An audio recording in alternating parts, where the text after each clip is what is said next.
Hey everyone, welcome back to Tech BD.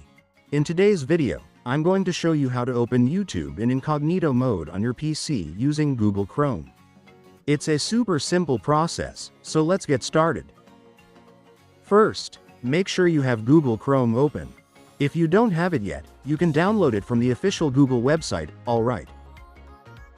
Once you have Chrome open, look at the top right corner of your browser window. You'll see 3 vertical dots. Click on these dots.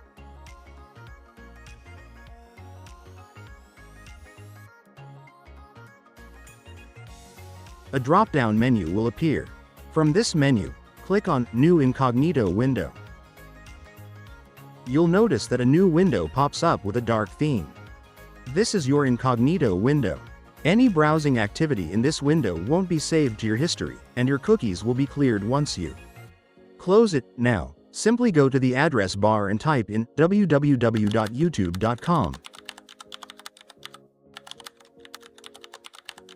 and hit Now. I hope you found this tutorial helpful.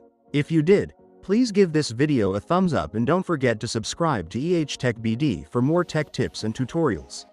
If you have any questions, feel free to leave them in the comments below. Thanks for watching, and I'll see you in the next